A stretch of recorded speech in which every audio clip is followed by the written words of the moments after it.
Class में आप सभी लोगों का स्वागत। सबसे पहले हम लोग 5 मिनट का संकीर्तन करेंगे।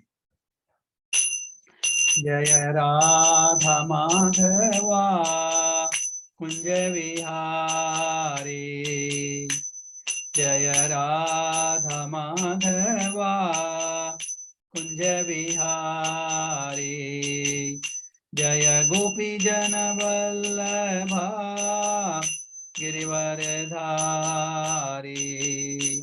जय गोपी जन वल्लभा गिरिवरधारी,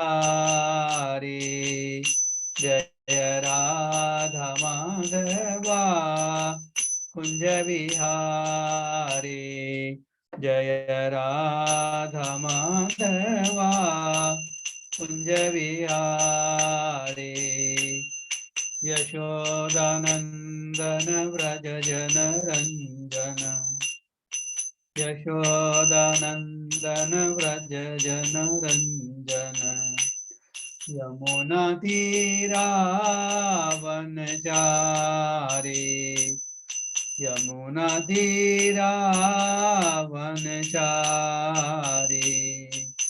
जय राधा माधवा कुंज विहारी, जय राधा माधवा कुंज विहारी, हरे कृष्णा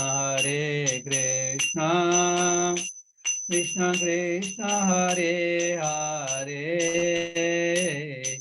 हरे राम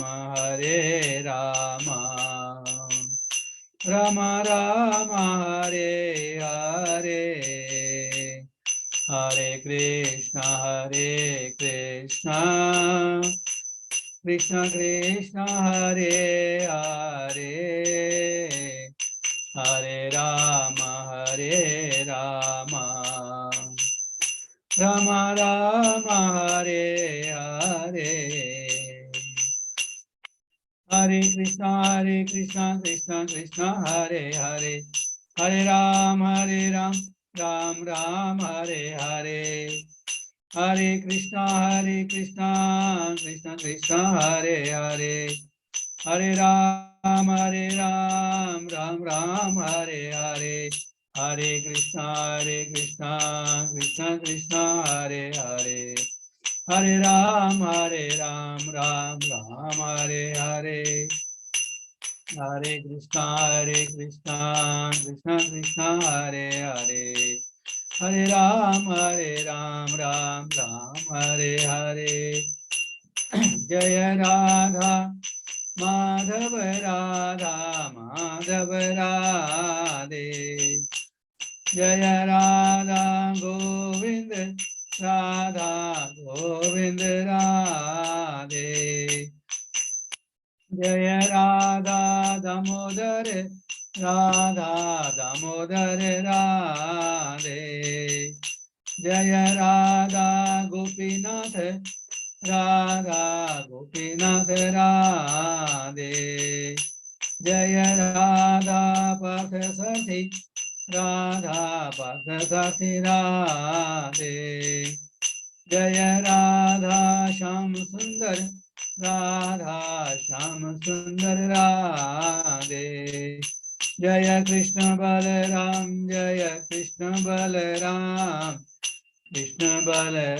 जय वृंदावन धाम, जय जगन्नाथ जय बलदेवा जय सुभद्रा, जय जगन्नाथ जय बलदेवा जय सुभद्रा, जय सीताराम जय सीताराम, जय सीताराम जय सीताराम, जय बद्रीनाथ जय बद्रीनाथ, जय बद्रीनाथ जय बद्रीनाथ, जय वृंदावनेश्वरी राधे वृंदावनेश्वरी राधे, जय वृंदावनेश्वरी राधे वृंदावनेश्वरी राधे राधे। जय गौर नित्याय, जय गौर नित्याय, गौर नित्याय, जय गौर नित्याय। जय जय प्रभुपाद, प्रभुपाद, प्रभुपाद, जय जय प्रभुपाद। जय जय गुरुदेव, गुरुदेव, गुरुदेव, जय जय गुरुदेव। हरिनाम संकीर्तन की जय। श्री श्री राधा गोविंद भगवान की जय। श्री श्री राधा गोपीनाथ भगवान की जय। श्री श्री कृष्ण राम जी की जय। श्री जगन्नाथ बलदेव सुदर्शन जी की जय। श्री प्रहलाद लक्ष्मी नरसिंह भगवान की जय। गौरांग महाप्रभु की जय। छत्र महाप्रभु की जय। शिल प्रभुपाद की जय। गुरुदेव महाराज की जय। हरे कृष्णा मंत्र की जय। All glories devotee Hare Krishna, all devotee Hare Krishna. All glories, all glories, all guru and Gauranga Shiv Maharaj की जय। गुरुदेव महाराज की जय। मंगलाचरण करेंगे। ओम अज्ञानतिमिरान्धस्य ज्ञानाञ्जनशलाकया चक्षुर्मिलितं येन तस्मै श्रीगुर्वे नमः। श्रीचैतन्यमनोभीष्टं स्थापितं येन भूतले स्वयं रूपकदा मह्यं ददाति स्वपदान्तिकम्। वन्देऽहं श्रीगुरो श्रीयुतकमलं श्रीगुरून् वैष्णवांश्च श्रीरूपं साग्रजातं सहगणा रघुनाथान्वितं तं सजीवं साद्वैतं सावधूतं परिजनासहितं श्रीकृष्णचैतन्यदेवं श्रीराधा कृष्णपादान् सहगणललिता श्रीविशाखान्वितांश्च।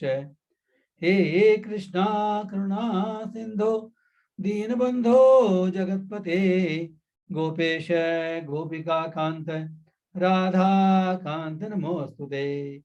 तप्त कांचन गौरांगी राधे वृंदावनेश्वरी वृषभानुसुते देवी प्रणमामि हरिप्रिये। वाञ्छाकल्पतरुभ्यश्च कृपा सिन्धुवेव च पतितानां पावनेभ्यो वैष्णवेभ्यो नमो नमः। जय श्री कृष्ण चैतन्य प्रभो नित्यानंद श्री अद्वैत गदाधर श्रीवासादि गौर भक्त वृंदा। हरे कृष्णा कृष्णा कृष्णा हरे हरे, हरे राम राम राम हरे हरे। हरे कृष्णा कृष्णा कृष्णा हरे हरे, हरे राम राम राम हरे हरे। हरे कृष्णा कृष्णा कृष्णा हरे हरे, हरे राम राम राम हरे हरे। ओम नमो भगवते वासुदेवाय। ओम नमो भगवते वासुदेवाय। ओम नमो भगवते वासुदेवाय। नारायणं नमस्कृत्य नरं चैव नरोत्तमं देवीं सरस्वतीं व्यासं ततो जयमुदीरयेत्। नष्टप्रायेषु भद्रेषु नित्यं भागवत सेवया भगवती उत्तमा श्लोके भक्तिर्भवति नैष्ठकी। हरे कृष्णा। श्रीमद् भगवद गीता सत्संग क्लास में आप सभी लोगों का स्वागत है। आज हम करेंगे, जैसा कि हमने टाइटल में दिया है, आज हम करेंगे श्रीमद् भगवद गीता अध्याय 3 का सारांश। लास्ट क्लास में हम लोगों ने चैप्टर 3 कंप्लीट कर लिया था, तो हम लोग उसका सारांश करेंगे। देखिए, भगवद गीता का हर श्लोक, हर चैप्टर एक पर्टिकुलर मीनिंग लेके आता है, और हमको यह समझना बहुत जरूरी है कि भाई इस अध्याय का बेसिक एम क्या है। देखिए, जो भगवान की जो फाइनल शिक्षा है वो 18वें चैप्टर में श्लोक नंबर 65 और 66 में कहा गया है कि हमको भगवान श्री कृष्ण की शरण लेना है। तो जो जितने भी श्लोक हैं भगवत गीता के वो उसी लक्ष्य की ओर लेके जाते हैं। तो हमको आज हम समझेंगे चैप्टर 3, इसका टाइटल है कर्मयोग। डिटेल में भगवान बताया है कर्मयोग के बारे में चैप्टर 3 में, इसका सारांश क्या है और हम अपने जीवन में इसको कैसे उतार सकते हैं। जीवन में क्यों उतारेंगे? क्योंकि हमको फाइनल लक्ष्य प्राप्त करना है, भगवान की शरणागति प्राप्त करनी। शरणागति ऐसा नहीं कि मैं शरणागत हो गया बस, ऐसा नहीं होता। It is a process. कुछ हमको ज्ञान हासिल करना पड़ता है, कुछ करना पड़ता है, प्रोसेस है। इसलिए जो भगवत गीता का जो सिस्टमेटिक स्टडी है ये बहुत जरूरी है ज्ञान प्राप्त करने के लिए। भक्ति ज्ञान पर आधारित नहीं है, लेकिन अगर हम ज्ञान हमारे में नहीं होगा तो चक्र क्या है कि हम भक्ति करना शुरू भी कर देंगे तो हम दृढ़ नहीं रहेंगे उसमें। तो भक्ति में स्थित रहने के लिए, क्योंकि ये जो सो कॉल्ड प्रैक्टिकल लाइफ हम देखते हैं इसमें बहुत सारी डिफिकल्टीज आती रहती हैं, उतार चढ़ाव आते रहते हैं। अगर हम ज्ञान से सुसज्जित नहीं हैं, हम अपने में कन्विंस नहीं हैं, तो उस मार्ग बने रहना डिफिकल्ट हो जाता है। थियोरेटिकली भक्ति करने के लिए किसी ज्ञान की आवश्यकता नहीं है, लेकिन इस मार्ग पर बने रहने के लिए, ताकि हम इससे च्युत नहीं हो, हम डिगे नहीं, हमको ज्ञान की आवश्यकता है। इसलिए भगवत गीता की स्टडी करते हैं। तो भगवत गीता जैसे टाइटल है, इसका टाइटल है कर्मयोग, और इसकी शुरुआत होती है अर्जुन के प्रश्न से, क्योंकि चैप्टर 2 जो है it is like summary of Bhagwat Gita. Chapter 2 is like summary of Bhagwat Gita. इसमें भगवान ने सबसे पहले अपने शरीर और आत्मा ज्ञान दिया है, जो कि सांख्य योग कहलाता है, एक बेसिक ज्ञान है किसी भी व्यक्ति के लिए जो अध्यात्म में आगे बढ़ना चाहता है, कि ये जानना कि शरीर अलग है और आत्मा अलग है, और हम लोग शरीर नहीं है, हम लोग जो वास्तविक अस्तित्व आत्मा, ही जानना जरूरी है। हम इसको अनुभव नहीं कर पाते हैं अभी, लेकिन ये एटलीस्ट बुद्धि में मालूम होना जरूरी है। पहले वो ज्ञान दिया, और फिर चूंकि हम आत्मा स्वरूप हैं, हम परमात्मा के अंश हैं, इसलिए उनका जो साथ संबंध है हमारा वो अविच्छिन्न है, कभी टूटता नहीं है, अकाट्य है। चाहे हमको मालूम हो चाहे नहीं हो, हम रियलाइज करें नहीं करें वो बात अलग है, जो संबंध है वो अकाट्य है। तो इस संबंध को रियलाइज करना ही हमारे जीवन का लक्ष्य है। इस संबंध को प्राप्त करने के लिए भगवान ने चैप्टर 2 में जो मुख्यतया कर्मयोग, निष्काम कर्मयोग, ज्ञान योग, बुद्धि योग, ध्यान योग, और बुद्धि योग का मतलब भक्ति योग, इनके बारे में सारांश चर्चा की थी। He has given a gist of Bhagavad Gita in the beginning, chapter 2. देखिए क्या होता है, भगवान क्यों ऐसा ये क्यों ऐसा किया जाता है, क्योंकि इसमें आदमी की जिज्ञासा बढ़ाते हैं। तो चूंकि भगवान ने सब कुछ दे दिया तो कुछ चीजें विरोधाभास लगी अर्जुन को, he found something contradictory, इसलिए उसके प्रश्न आता है। ये जिज्ञासा करना, प्रश्न आना, इस बात का सूचक है कि जो श्रोता है वो ध्यान से सुन रहा है, वक्ता बोलता जा रहा है और श्रोता सुन रहा है। ऐसा नहीं हो सकता कि हम जो भी बात सुने वो सारी बात हमको वास्तव में समझ में आ जाए, कुछ प्रश्न आते हैं हमको। तो प्रश्न पूछना मीन्स श्रोता की ध्यान से सुन रहा है, जिज्ञासा है उसमें, न केवल ध्यान सुन रहा है, उसके मन में जिज्ञासा भी है, सुनने की इच्छा भी है, अंदर से इच्छा है। तो अर्जुन में प्रश्न आया। अर्जुन प्रश्न क्यों आया? क्योंकि भगवान ने सब योगों का ज्ञान समय रूप में दे दिया। उन्होंने निष्काम कर्मियों के बारे में कहा, युद्ध करने के लिए कह रहे हैं, और फिर बुद्धि योग की चर्चा की, और फिर आसीन मत पर है मेरे परायण हो, भक्ति योग की चर्चा भी की। तो उन्होंने कहा कि जब बुद्धि योग की चर्चा की तो बुद्धि का मतलब हम लोग क्या आते हैं, ज्ञान, बुद्धि में ज्ञान। तो अर्जुन ने मन में सोचा कि जब मुझे ज्ञान योग की बात बता रहे हैं तो मुझे कर्म करने को क्यों बोल रहे हैं? हालांकि भगवान ने स्पष्ट कर दिया था। भगवान एक श्लोक देते हैं, इसमें भगवान कहते हैं कि तुम अपने आध्यात्मिक ज्ञान के द्वारा गर्हित कर्मों से दूर रहो। गर्हित मीन्स निंदित कर्मों से दूर रहो। तो अर्जुन सोचे कि मैं तो युद्ध कर रहा हूं, ये तो घोर कर्म है। तो अर्जुन ने प्रश्न किया कि आप मुझे इस काम में क्यों लगाते हैं? जब आप कहते हैं कि बुद्धि योग श्रेष्ठ है, ज्ञान योग श्रेष्ठ है, ज्ञान श्रेष्ठ है, तो मुझे इस घोर कर्म में क्यों लगा रहे? तो he could not catch the real point. तो भगवान ने इस चैप्टर में कर्म योग के बारे में डिटेल्ड वर्णन दिया है। देखिए शुरू में जो 10 श्लोक है ना, उसमें 2-3 बातें बहुत इंपॉर्टेंट है। क्योंकि अभी अर्जुन ने प्रश्न उठाया है कि भाई मैं कर्म क्यों करूं? आप ज्ञान योग की बात करें। ज्ञान योग में वैराग्य। जब कोई व्यक्ति इस संसार से विरक्ति प्राप्त कर लेता है, कंप्लीट वैराग्य होता है, तो वो ज्ञान योग का पालन कर सकता है। तो अर्जुन ने कहा कि भाई ये ज्ञान योग कर्म योग उसको विरोधाभास लगे, तो वो बोलते हैं मेरे लिए कौन सा श्रेष्ठ है? अर्जुन ने सोचा कि दोनों मार्ग अलग अलग हैं, मेरे लिए कौन सा श्रेष्ठ है? तो भगवान क्या कहते हैं, देखिए मार्ग एक भी है और अलग अलग भी है। एक इसलिए है कि दोनों का लक्ष्य सेम है, ज्ञान योग का कर्म योग का लक्ष्य सेम है। अलग अलग इसलिए है कि हमको किस योग का पालन करना है ये हमारी खुद की कॉन्शियसनेस क्वालिटीज स्टेज पे डिपेंड करता है। तो भगवान ने पहली बात यह समझाई कि जब तक आदमी को पूर्ण विरक्ति हासिल नहीं होती है तब तक वो ज्ञान योग नहीं कर सकता। पहली बात, तब तक उसको कर्म योग के द्वारा सहारा लेना पड़ता है। सो ही सेज कर्म योग इज बेटर देन ज्ञान योग।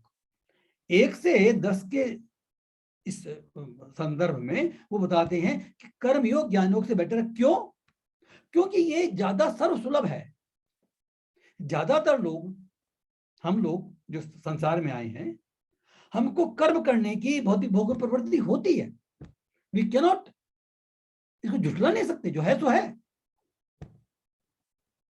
तो जब कर्म करना है तो कहते हैं कि भाई बिना परफेक्ट वृत्ति हासिल किए अगर कोई कर्म का त्याग कर देता है तो समाज में वो ज्यादा विचलित करता है, समाज विचलित करता है। देखिए 2-3 श्लोक देखते हैं इसमें।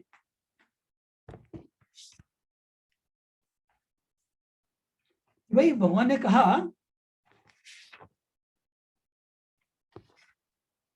कि प्रत्येक व्यक्ति को प्रकृति से अर्जित गुणों के अनुसार विवश होकर कर्म करना पड़ता है, अतः कोई भी एक क्षण भर के लिए भी बिना कर्म किए नहीं रह सकता। पहली बात तो भगवान ने समझाई कि भाई हम लोग बिना कर्म के नहीं रह सकते। और इसका प्रपोर्ट में प्रपोज ने बताया है कि क्योंकि आत्मा जो है सदैव सक्रिय है, वी आर ऑलवेज सक्रिय, वी कैन नॉट बी निष्क्रिय। इसे कर्म तो करना पड़ता है। और फिर जो ज्ञानियों का पालन करते हैं वो अपने कर्मों को रोकते हैं, वो भी एक मार्ग आता है। लेकिन भगवान यहाँ पर कह रहे हैं, नेक्स्ट में कहते हैं कि जो अपने कर्मेंद्रियों को तो वश में करता है लेकिन मन में इंद्रिय विषय चिंतन करता है वह स्वयं को धोखा देता है। मिथ्याचारी मिथ्याचारी सौचते मीन्स हमारे मन में तो अभी भोगों के प्रति आसक्ति है, हम उसका चिंतन करते हैं, लेकिन हम दिखावा करते हैं कि हम विरक्त हैं, तो बोला वो मिथ्याचारी है। That is worse. और इसलिए कहते हैं कि अगर कोई व्यक्ति अपने कर्मेंद्रियों को मन के द्वारा कर्मेंद्र को वश में करने का प्रयत्न करता है, कैसे करता है? कृष्ण भावनामृत में रह करके, मीन्स अपने कर्मों को कृष्ण में समर्पित करके कर्म करता है, तो वह उत्कृष्ट है। कर्म को त्यागना श्रेष्ठ नहीं है। और फिर उन्होंने बहुत इंपॉर्टेंट श्लोक कहा, इनमें 2 इंपॉर्टेंट श्लोक हैं 8 और 9 हम पढ़ेंगे। अपने नियत कर्म करो, क्योंकि कर्म न करने से कर्म करना श्रेष्ठ है। कर्म के बिना तो शरीर निर्वाह भी नहीं हो सकता, कर्म के बिना शरीर निर्वाह भी नहीं हो सकता। तो देखिए इस बात को डिटेल समझेंगे हम। और जैसे हम लोग कहते भी कि बिना कर्म के तो रह नहीं सकते, बात सही है, लेकिन अपने नियत कर्म जो हैं, हमको ये समझ, नियत कर्म क्या होते हैं? अपने नियत कर्म, इस पर डिटेल में चर्चा की थी हमने पहले, शॉर्ट में देखेंगे हम कि हम सब लोगों का एक पर्टिकुलर स्थिति है, पद है, डेजिग्नेशन है। हम समाज में किसी रूप में रह रहे हैं। हम पति भी हैं, कोई पत्नी भी है, पति भी हैं, पिता है, पुत्र है, इंजीनियर है, डॉक्टर है, किसी समाज में रहता है, पड़ोसी है।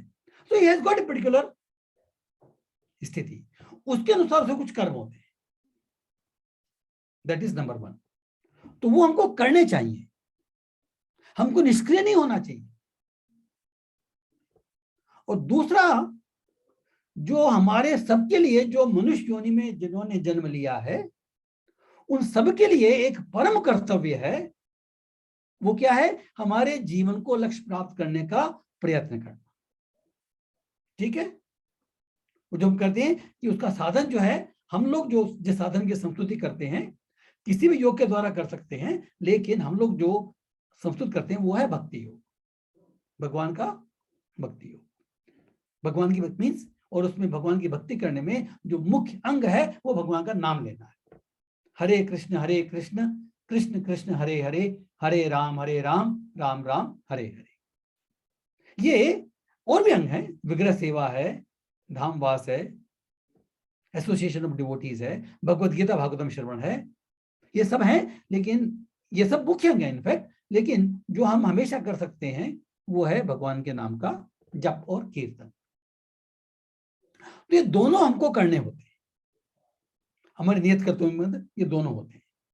अब नियत कर्मों में जैसे जो नेक्स्ट श्लोक बताया गया है, नेक्स्ट श्लोक क्या कहते हैं, ये भी इंपॉर्टेंट, दोनों साथ में देखेंगे हम, कि श्री विष्णु के लिए यज्ञ रूप में कर्म करना चाहिए। भाई हम जो कर्म कर रहे हैं ना, पहले इसके पहले वाले श्लोक में कहा गया है कि कर्म करना जरूरी है, कर्म के बिना तो कुछ हो ही नहीं सकता।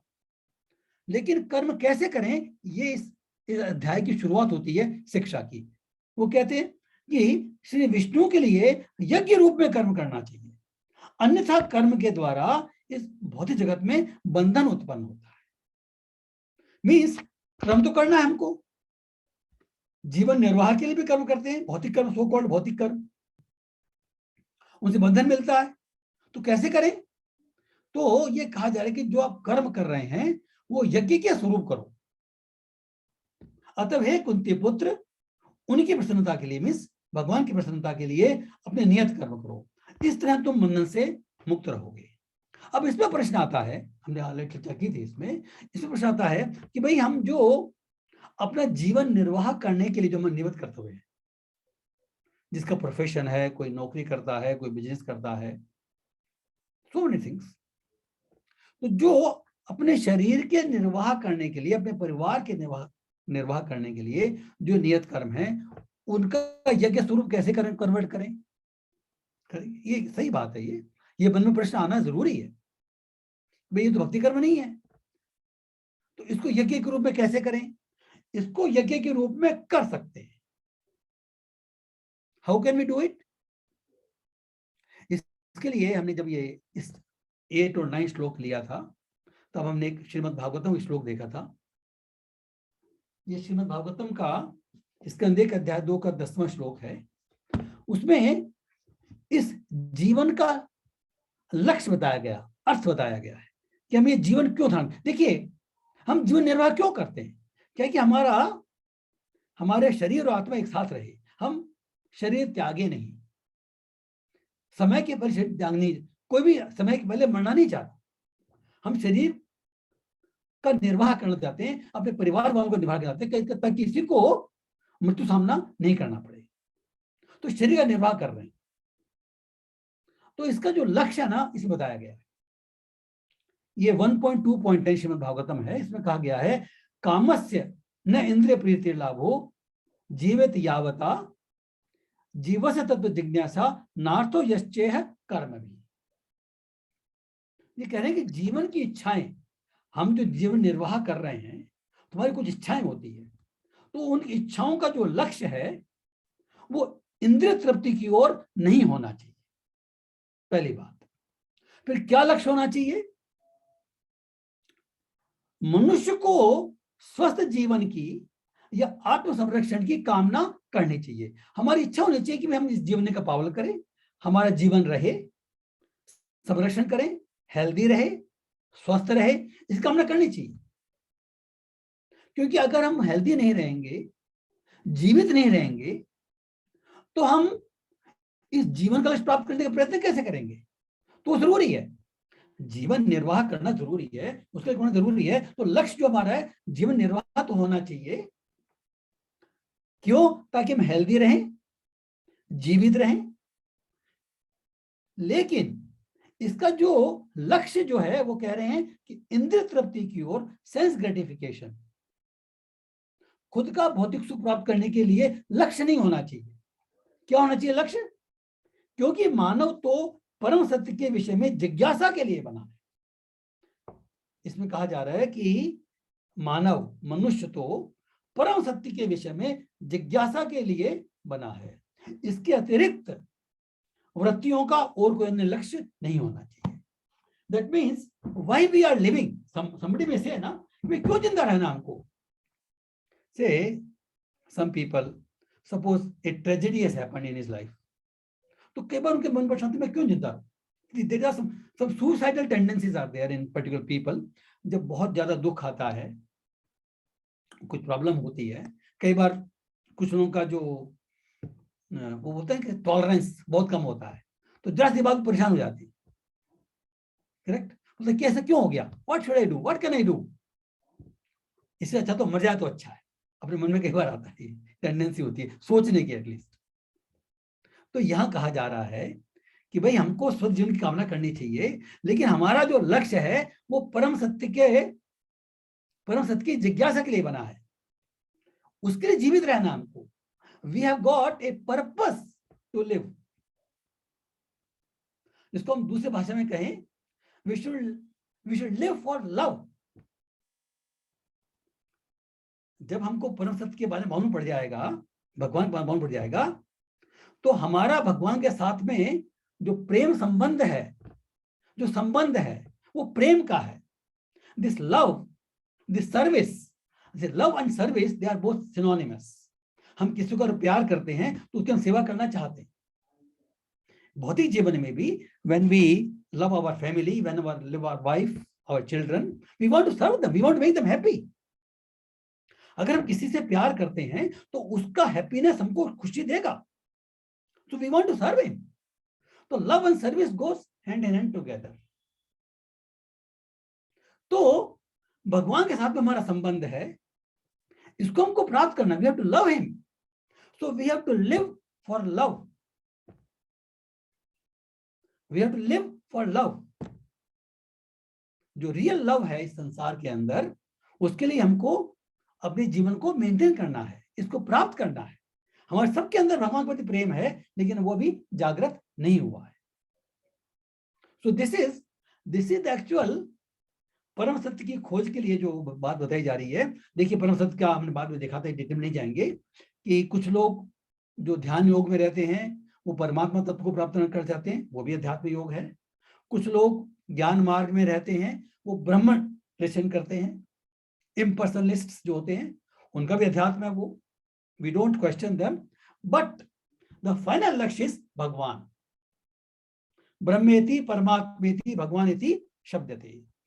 तो जो परम सत्य का जो फाइनल डेस्टिनेशन है वो श्री भगवान का जो साकार स्वरूप है, द्विभुज कृष्ण रूप जो है, वो परम लक्ष्य है। तो इसको प्राप्त करने के लिए, इस प्रेम को प्राप्त करने के लिए हमको जीवित रहना है। तो अगर हमने अपने जीवन का लक्ष्य इस परम सत्य की खोज मान लिया है, बना लिया है, तो हमारे इस जीवन निर्वाह करने के जितने भी नियत कर्तव्य हैं वो यज्ञ स्वरूप हो जाएंगे।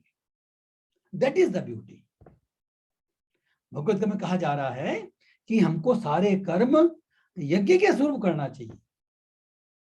तो चूंकि कर्म बहुत सारे होते हैं तो यज्ञ स्वरूप कैसे हो सकते हैं? वो इस तरह से हो सकते हैं, अगर हमने अपने जीवन का लक्ष्य निर्धारित कर लिया है और उस पर हम चलने की कोशिश कर रहे हैं सिंसियरली, तो हमारे द्वारा किए गए सारे कर्म अपने आप यज्ञ कर्म बन जाएंगे। फिर एक प्रश्न ये भी आता है कि भाई हम बच्चों का पालन करते हैं, परिवार का पालन करते, परिवार में रहते हैं, उसके बहुत सारे काम होते हैं, क्या वो यज्ञ बन सकते हैं? वो भी यज्ञ बन सकते हैं, वो कर्म भी यज्ञ स्वरूप बन सकते हैं। क्योंकि जैसे हमको अपने प्रति कर्तव्य है, पर हमारा कर्म परम कर्तव्य है कि हमारा जो संबंध भगवान के साथ में है उसको हमको प्राप्त करना है, जगाना है, भगवान का प्रेम हमको प्रकट करना है, जगाना है। वैसे हमारे परिवार वालों को भी जगाना है, वो इमीडिएट हमारे साथ रहने वाले हैं। तो हम जिसके कांटेक्ट में आते हैं, हमारा यह कर्तव्य बनता है कि उसको भी हम इंस्पायर करें, प्रेरणा दें अपने जीवन लक्ष्य को समझने की। तो जो परिवार में तो हम हमेशा रहते हैं, परिवार का पालन करने में बहुत काम करना पड़ता है हमको। तो अगर हमने अपना लक्ष्य, परिवार का लक्ष्य जो है इस तरह से बना लिया है, जीवन इस तरह से बना लिया है कि हम सब अपने लक्ष्य आगे बढ़ रहे हैं, तो परिवार संबंधी सारे कार्य, सारे काम यज्ञ स्वरूप हो जाएंगे। उस मुख्य बात क्या है? It is not very difficult. हम कोशिश करें, हम स्वयं भी और परिवार वालों कोशिश करें कि हम नित्य भगवान का नाम लें, भगवत गीता भागवतम का श्रवण करें, पठन करें, कुछ समय साथ में बैठकर देखिए, हरे कृष्ण नाम जप करते हैं ना हम लोग, कहते हैं कि हमको जप करना चाहिए। अगर हम सामूहिक जप करते हैं तो उसका महत्व और ज्यादा हो जाता है। तो अगर समय प्रैक्टिकली निकाल सके तो अपने परिवार के सारे सदस्य एक साथ बैठकर 5 मिनट, 10 मिनट, 15 मिनट, आधा घंटा, 1 घंटा, depending upon the inclination and capacity, this works, ये जो भक्ति के कार्य हैं ये टुगेदर करने चाहिए। भगवान की एक माला जप करो, साथ में बैठ करके हम अलग से करेंगे तो 7-8 मिनट हो जाएगी, सामूहिक रूप से करेंगे 10-12 मिनट लगेंगे। एक श्लोक भगवत गीता का पढ़ सकते हैं, परपोट पढ़ सकते हैं, थोड़ा कीर्तन कर सकते हैं, और भगवान को भोजन अर्पित करके हमारे घर के अंदर एक छोटी सी फोटो या छोटा विग्रह हम रखें भगवान का, जो हमको खाना है उनको अर्पित करें, फिर हम खाएं, सब मिलकर के खाएं, प्रसाद खाएं, वितरण भी प्रसाद का करें। ये छोटी छोटी बातें, इट्स नॉट वेरी डिफिकल्ट। तो इस तरह से परिवार के निर्वाह संबंधी जितने भी कार्य हैं वो यज्ञ स्वरूप बन जाएंगे। तो the process is not very difficult, लेकिन हमको एक्सेप्टेंस में प्रॉब्लम आती है, क्योंकि हमारा मन अभी पूरी तरह से इंद्रिय तृप्ति में रमा हुआ है। तो हम जितने भी कार्य कर रहे हैं, अगर हमने अपने जीवन का लक्ष्य परम सत्य की जिज्ञासा गुरु बना लिया है और उसके लिए कार्य कर रहे हैं, तो हमारे द्वारा किए गए सारे कार्य यज्ञ स्वरूप बन जाएंगे। तो ये भगवान ने अप टू 10 श्लोक तक भगवान ने ये क्लियर कर दिया कि कर्म करना जरूरी है, सबको अपना कर्म करना चाहिए, और सारे कर्म यज्ञ का स्वरूप करने चाहिए। क्यों? यज्ञ स्वरूप नहीं करेंगे तो कर्म बंधन मिलता है। कर्म बंधन means again we have to come back into this world, जो हमारा लक्ष्य नहीं है।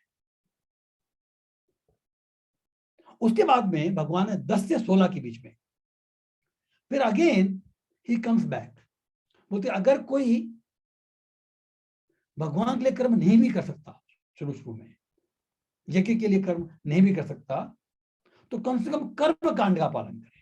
हमने देखा था ये कर्म कांड का मतलब क्या है। हमारे में भौतिक भोग की इच्छा है, हम सुख प्राप्त करना चाहते हैं,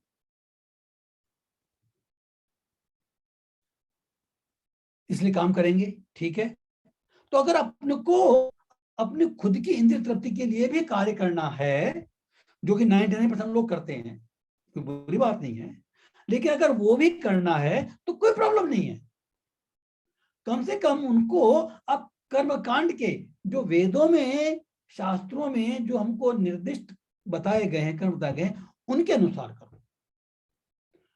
उसमें जो सैक्रिफाइस जो है, a type of sacrifice, an element of sacrifice, ये जो यज्ञ की बात हो रही है, भगवान के लिए यज्ञ करना तो परम लक्ष्य है सबका।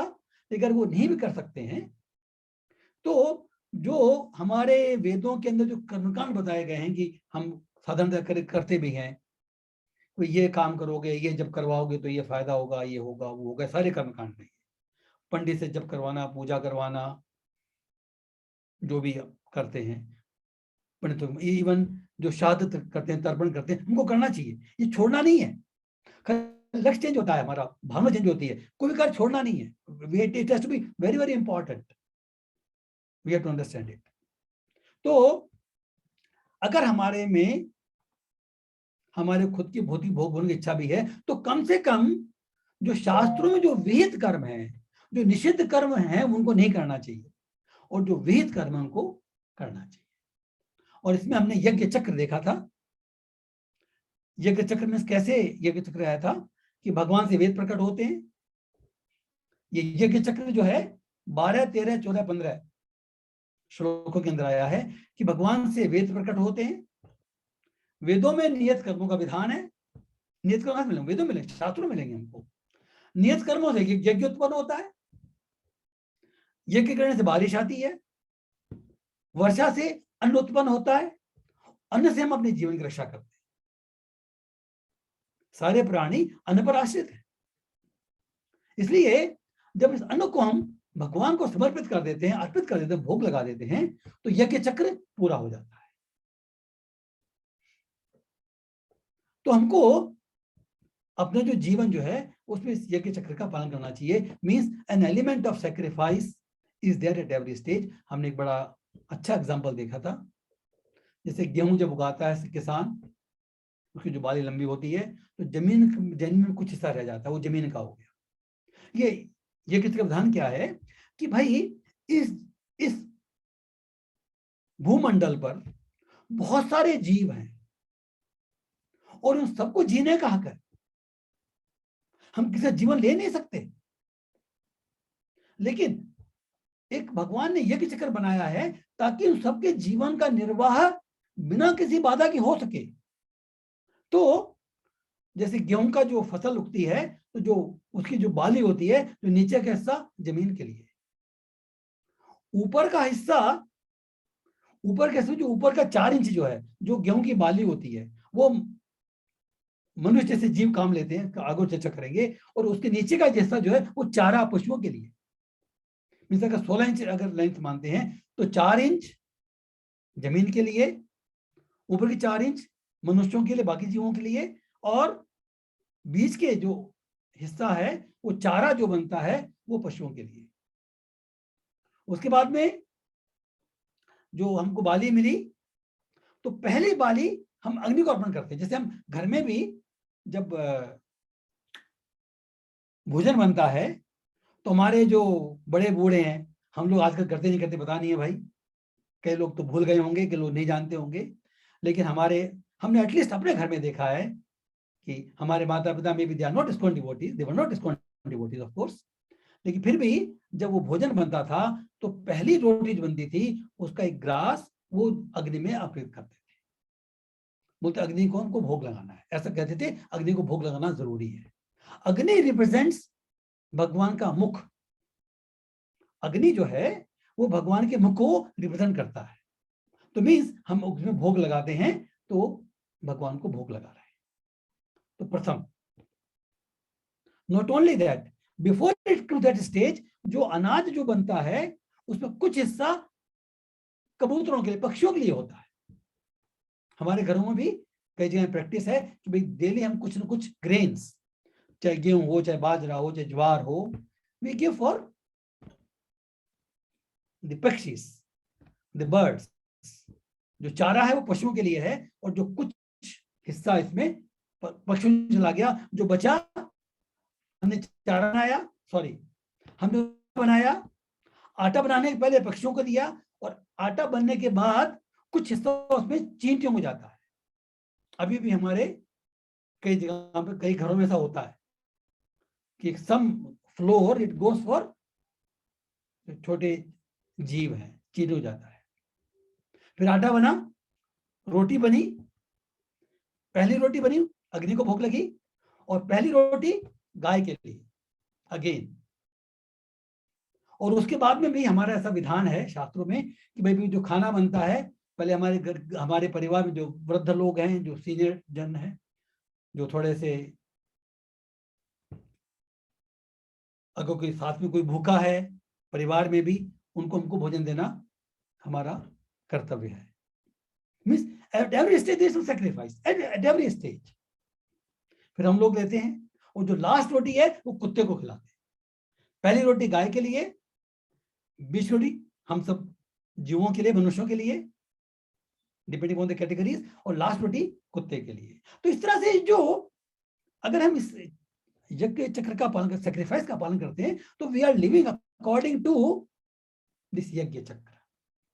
This element of sacrifice and charity is there at every stage. तो इस तरह से ये हमने देखा था between 10 and 16, 16 श्लोकों तक हमने देख लिया। फिर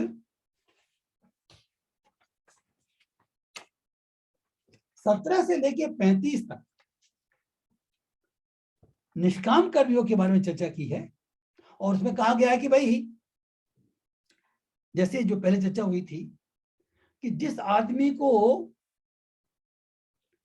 विरक्ति हासिल हो गई है, उसको या भगवान की भक्ति सिद्ध कर ली है, अब मतलब कहने का मतलब अगर उसका योग सिद्ध हो गया है, चाहे कर्म योग हो, चाहे ज्ञान योग हो, चाहे भक्ति योग हो, चाहे ध्यान योग हो, अगर कोई योगी बन गया है, योगी मीन्स व्हाट, जिसने अपना संबंध भगवान साथ में पहचान लिया है किसी न किसी रूप में, he has achieved this, तो उसको देखा जाए तो कोई कर्म करने की आवश्यकता नहीं होती, because he is not living as sharir, he is not living as a body, उसकी बॉडी की कॉन्शियसनेस नहीं रहती।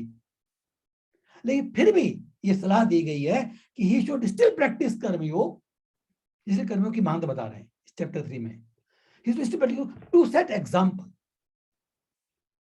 यथाचार्य श्रेष्ठ है, हम लोगों ने देखा ये श्लोक।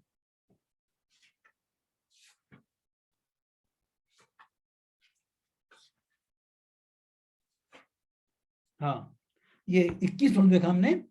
यथाचार्य श्रेष्ठ तथा देवेतरो जनः स यत् प्रणम कुरुते लोकतदनुवर्तते। हमने देखा उसमें कि महापुरुष जो जो आचरण करता है, सामान्य व्यक्ति उसी का अनुसरण करते हैं। वह अपने अनुसरणीय कार्यों से जो आदर्श प्रस्तुत करता है, संपूर्ण विश्व उसका अनुसरण करता है। तो चूंकि ऐसा है, generally we have all tendency to follow leaders. अब हमने अपने लीडर्स कौन से बनाए हैं, ये तो we don't talk now, because we have talked already in detail कि हमको लीडर किसको बनाना, हीरो किसको बनाना चाहिए, to whom we should do hero worship. Hero worship बनाने की टेंडेंसी तो है, किसको मानते हैं हम, लेकिन आजकल में किनको लीडर्स मान रखा है उसको बहुत डिपेंड करता है। तो जो रियल हीरो हैं, जो वास्तव में जो श्रेष्ठ पुरुष हैं, जिनको अपने श्रेय का मालूम है, श्रेष्ठ पुरुष कौन है, जिनको श्रेय का मालूम है, और श्रेय और प्रेय का डिफरेंस हम ऑलरेडी देख चुके हैं। प्रेय के पीछे नहीं जाना है, श्रेय को प्राप्त करना है। तो जो अपने श्रेय को जानते हैं और जो श्रेय के लिए कार्य कर रहे हैं, ऐसे महापुरुषों का हमको अनुसरण करना चाहिए। अनुकरण नहीं कर सकते, डिटेल चर्चा की थी हमने, अनुकरण नहीं कर सकते, लेकिन हम अनुसरण कर सकते हैं। और भगवान ने एग्जाम्पल दिया जनक महाराज का और स्वयं खुद का। जनक महाराज थे, एक राजा थे, प्रजा का कार्य संभालते थे, वो भी योगी थे, लेकिन वो भी सारा कार्य करते थे जो एक राजा को करना चाहिए। कर्म को उन्होंने छोड़ा नहीं। और फिर उन्होंने स्वयं का एग्जाम्पल दिया, भगवान कृष्ण स्वयं का एग्जाम्पल दिया कि मुझे भी कोई कर्म का जरूरी नहीं है, लेकिन फिर भी मैं कर्म करता हूं। तो 17 to 35 ये कंप्लीट जो इतना बड़ा जो पोर्शन है, इसका जो मुख्य, इसमें 2-3 बातें हैं। इसमें एक मुख्य बात जो हम देखी कि भाई अगर कोई सिद्ध पुरुष भी हो गया है तो कर्म छोड़ता नहीं है वो, क्योंकि वो लोगों को प्रेरणा देता है, उसके लिए जैसे साधारण कर्म करता रहता है वैसे वो करता है। तो उसमें फिर 25 में देखा हमने नेक्स्ट किस प्रकार से कर्म करता है, कि जिस प्रकार अज्ञानी जन फल की आसक्ति के लिए कर्म करता है, उसी तरह जो विद्वान है वो लोगों को उचित पथ पर ले जाने के लिए, एग्जाम्पल प्रस्तुत करने के लिए अनासक्त रहकर कार्य करता है। तो जो डिफरेंस देखा हमने अज्ञानी का और ज्ञानी का, बेसिक डिफरेंस यही है कि अगर हम फल में आसक्त होकर कार्य करते हैं तो अज्ञानी है, और अगर हम फल में अनासक्त रह कार्य करते हैं तो ज्ञानी। तो चूंकि हमको फल की कामना नहीं है, जो व्यक्ति विद्वान है उसको फल की कामना नहीं होती। फल कामना है तो वो विद्वान है ही नहीं, लेकिन वो भी कर्म योग करता है, कर्म का पालन करता है अनासक्त होकर। So this is the basic difference. और इसके बाद में इस संदर्भ में जो क्रस्ट ज्वेल श्लोक, जो बोलते हैं मणि, द टॉप मोस्ट श्लोक जो है 30 हमने देखा। Again, I think again we'll read it.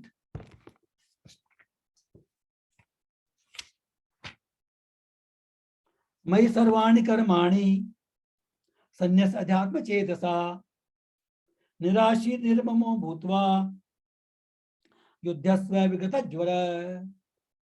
देखिए, भगवान ने पहले 10वें श्लोक में ये कहा था कि यज्ञ के रूप में सारे कर्म होने चाहिए, सारे कर्म स्वरूप यज्ञ स्वरूप होना चाहिए। तो इसका जो कर्मयोग का जो चरम श्लोक है वो ये है।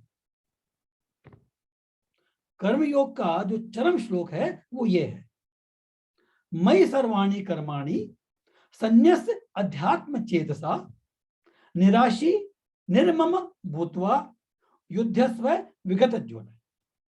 इसके बारे में दोबारा हमने डिटेल में चर्चा की थी इसकी, I think in 1 or 2 classes we did the discussions, लेकिन थोड़ा सा विशेष पॉइंट आज हम देखेंगे। विगत ज्वर है मीन्स पहली बात तो क्या, युद्धस्व है, युद्ध करो। अभी अर्जुन को कहा जा रहा है कि तुम युद्ध करो,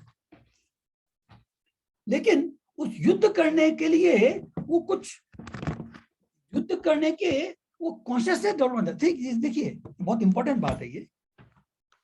काम करना है सबको मालूम है, युद्ध करना है, काम करना सबको मालूम है,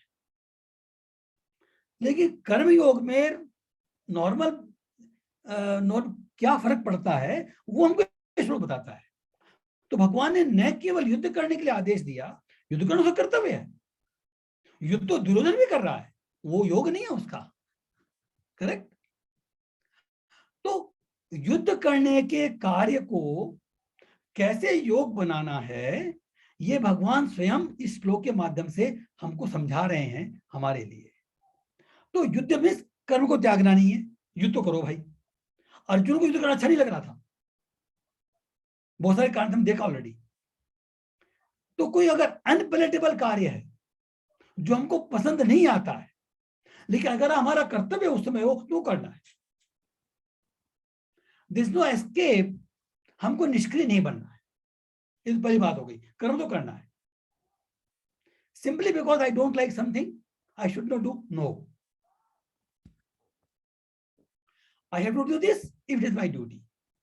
अगर समय परिस्थिति के अनुसार, काल के अनुसार हमारी कोई ड्यूटी बन रही है, हमारा कोई कर्म बन रहा है, नियत कर्म बन रहा है, तो हमको करना है। इसका कोई एस्केप नहीं है कि नहीं करेंगे हम, मुझे अच्छा नहीं लगता है, नो। तो युद्धस्व means we can not escape from karma. ऐसा नहीं कि जो कर्म मुझे अच्छा लगता है वो नहीं करूंगा, जो अच्छा लगे वो करूँ, नो। जो ड्यूटी है वो करनी है। और कैसे करनी है, विगत ज्वर है पहली बात, विगत ज्वर, लास्ट जो पॉइंट है विगत ज्वर है, आलस्य से रहित होकर। ज्वर के 2 मतलब देखे थे हमने, आलस्य से, पहले ये देखते हैं, आलस्य से रहित होकर, लिथार्जिक, नो लिथार्जी। देखिए जनरली क्या होता है कि जब हम अपने जीवन में जीते हैं ना, तो हमको बहुत सारे कार्य करने पड़ते हैं। हमारे सारे कार्य कर्तव्य के स्वरूप में, कुछ हमको अच्छे लगते हैं, कुछ अच्छे नहीं लगते, पैलेटेबल अनपैलेटेबल। तो अनपैलेटेबल कार्य भी हमको उसी तत्परता से करना है जैसे हम पैलेटेबल कार्य करते हैं, जो हमको अच्छे लगते हैं जैसे कार्य करते हैं। क्यों? अगर ऐसा नहीं करेंगे, तुमने पहले देखा था, अगर हम मान लो किसी काम को हाफ हार्टेडली करते हैं, तो अगर हमारे उस काम करने के कारण बाकी लोगों का जीवन अफेक्ट होता है, तो they will get affected because of us.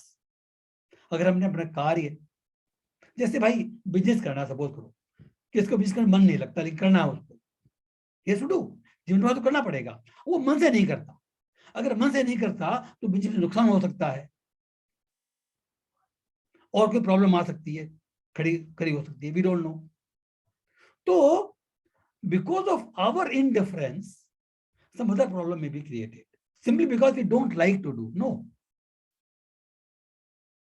whether we like, whether we don't like, अगर हमारा कर्तव्य बन रहा है तो उसको पूरी तत्परता से करना है। इनडिफरेंस से अगर हम करेंगे तो उस काम में सफलता नहीं मिलेगी and will be held responsible for that. एक जो विगत जो मतलब क्या है कि बहुत ज्यादा आसक्त होकर करना है, वो दैट इज अनदर एक्सट्रीम। जैसे कोई व्यक्ति पीछे पड़ जाता है एकदम, ये करना ही करना है, I have to do this, आसक्त हो जाता है कंप्लीटली, दिन रात और कोई काम देखता ही नहीं है। अरे भाई, this another extreme. Because once we are too much attached, then we start working। दोनों बातें विगत ज्वर में दोनों बात आ गई। आलस नहीं होना चाहिए, तत्पर से काम करना चाहिए, लेकिन over enthusiasm because of our आसक्ति कि नहीं ऐसा होना ही होना है। अरे भाई, कर्म का फल हमारे ऊपर डिपेंड नहीं करता। ये पहले भी हमने देखा है, किसी कर्म को पूरा होने के लिए देयर आर 5 factors. We have seen this before, we don't want to repeat it. तो किसी कर्म का फल कैसे मिलता है, कब मिलता है, क्या मिलता है, कितना मिलता है, ये केवल हमारे कर्म पे डिपेंड नहीं करता। हमको अपना कार्य तत्परता से करना है and there the matter ends. तो विगत ज्वर में दोनों चीजें शामिल हो गई, no lethargy and no over activeness, no over action. क्योंकि फिर हमारा पूरा ध्यान जो है ना, वो इसी एक काम की तरफ जाके बाकी बात भूल जाएंगे। That is number 1। दूसरा है निराशी निर्मम भूत्वा। निराशी और निर्मम का मतलब क्या है कि देखिए, जैसे निर्मम मीन्स ये रजोगुण से निवृत्ति है, पहले जो विगत ज्वर है वो तमोगुण से निवृत्ति थी, और निराशी और निर्मम है ये रजोगुण से निवृत्ति का मार्ग है। क्योंकि अगर हम जैसे वो बोलते हैं ना कि फल की आसक्ति से कार्य करेंगे, तो फल अगर हमको वैसा अपना इच्छित फल नहीं मिलेगा तो हम डिस्टर्ब हो जाएंगे। और हमने अगर भगवत गीता ज्ञान को ठीक से मालूम है तो हमको ये मालूम पड़ गया कि भाई हम जो कार्य करते हैं उसका फल जो मिलता है वो there are so many factors on which depends. Ultimately हम कहते हैं कि भगवान के हाथ में फल है, भगवान के हाथ में फल है, ये बात सही है, लेकिन इसका मतलब ये नहीं है कि मुझे कुछ करना नहीं है। इसलिए बार बार इस बात को रिपीट करते हैं हम लोग।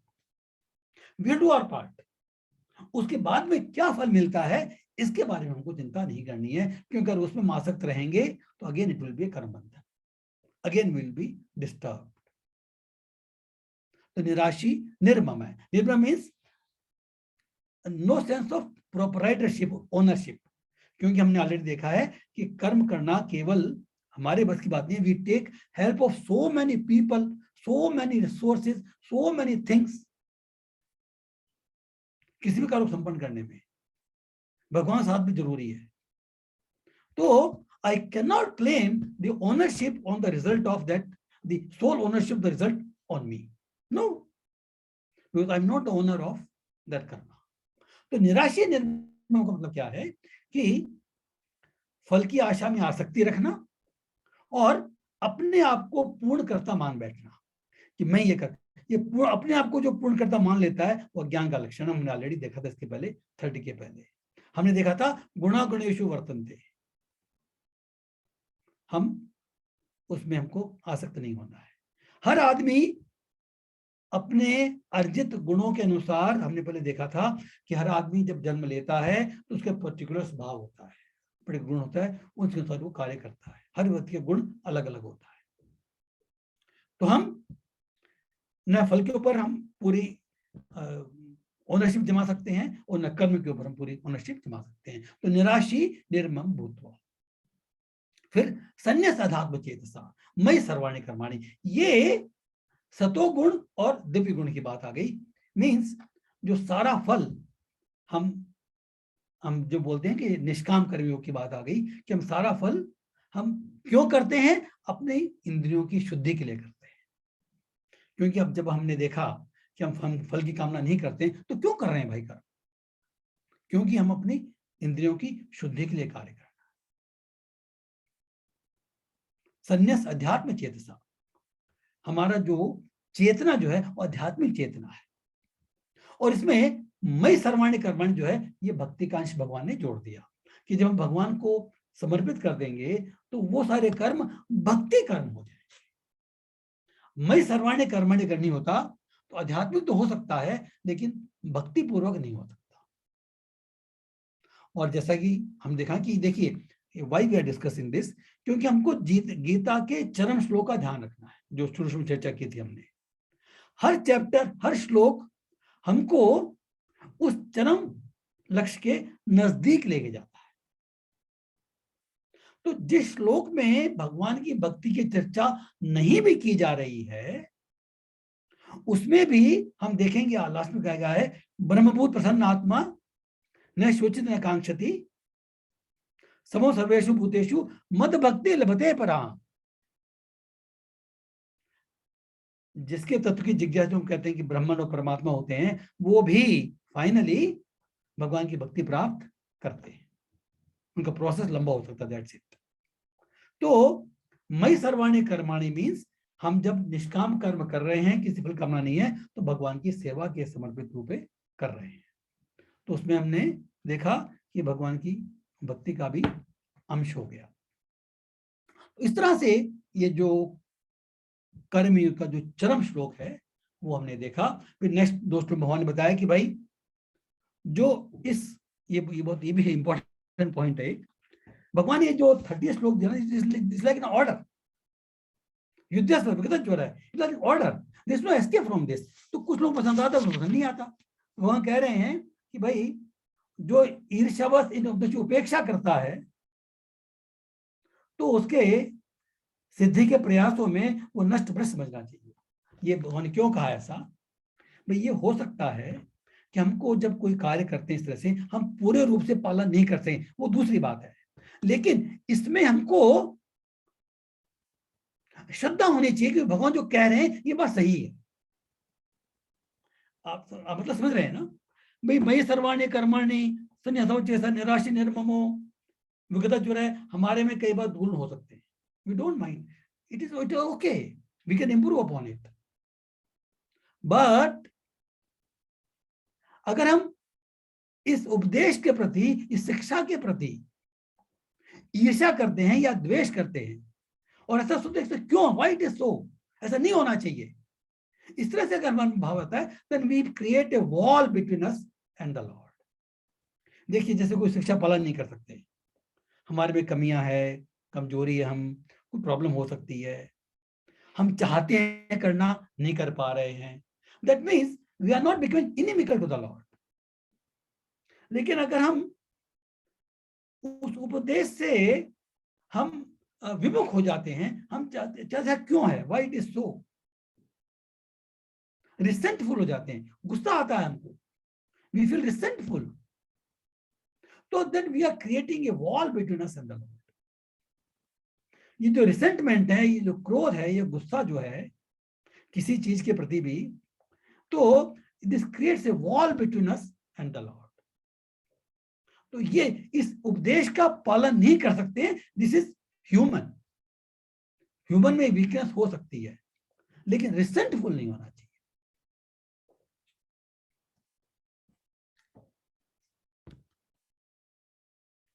और फिर इसके पहले उन्होंने कहा था कि जो व्यक्ति मेरे आदेशों का पालन करते हैं वे मुक्त हो जाते हैं। मीन्स अगर हम ठीक से नहीं भी कर पा रहे हैं लेकिन हम पालन करने की कोशिश करते हैं तो slowly slowly progress and will get our लक्ष्य। तो इस तरह से हमने देखा, okay we are covered almost up to 35। अभी हम देखेंगे जो लास्ट के जो इसमें जो प्रॉब्लम आती है ना हमको, the analysis of lust we saw, correct. Last में हमको हमने देखा कि प्रॉब्लम क्या आती है। अर्जुन का प्रश्न था कि भाई कई बार क्या होता है कि हम कार्य करना चाहते हैं लेकिन हम लोग कर नहीं पाते हैं, हम गलती से पाप कर बैठते हैं।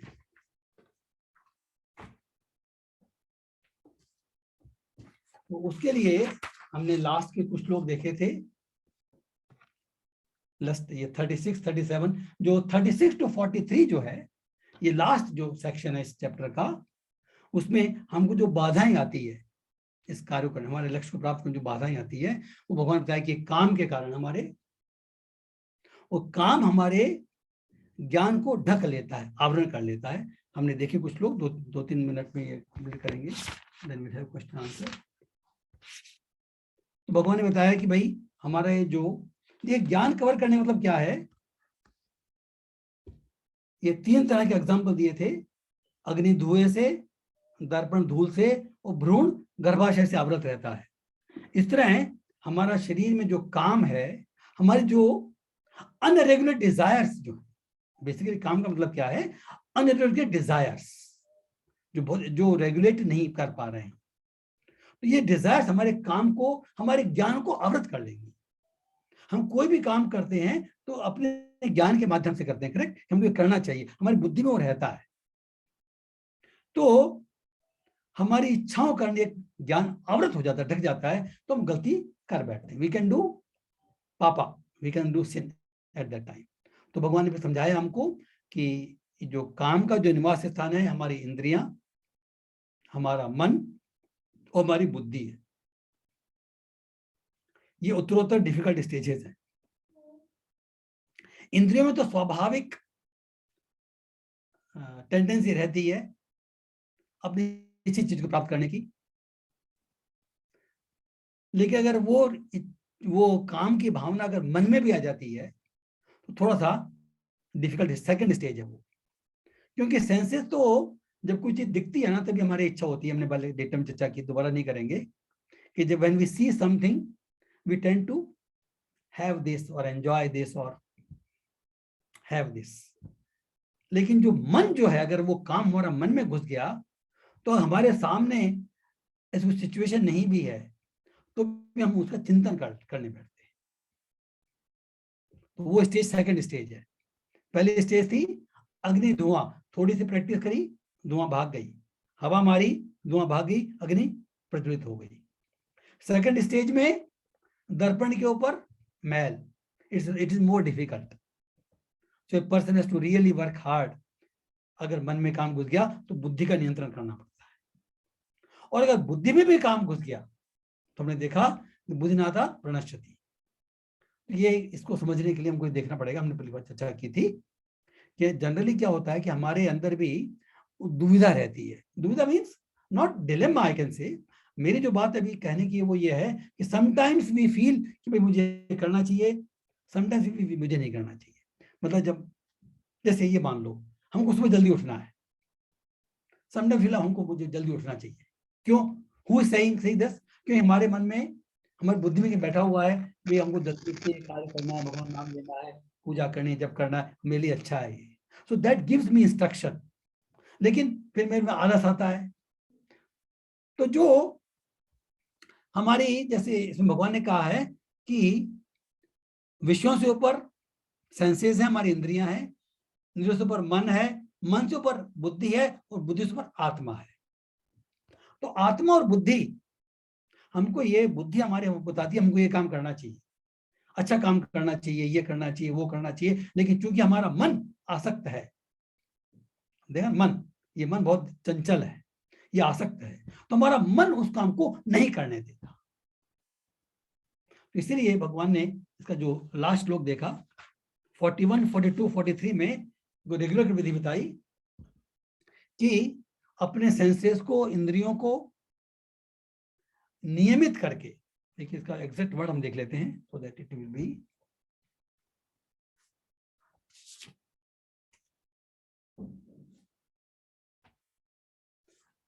देखिए ये 41 में भगवान करें इंद्रियों के लिए करें, अतः भरतवंश में श्रेष्ठ अर्जुन, प्रारंभ में ही इंद्रियों को वश में करके इस महान पाप के, इस पाप के महान प्रतीक काम का दमन करो। जो ज्ञान और आत्म साक्षात्कार के इस विनाशकर्ता का वध करो। Means we can regulate the senses from the beginning.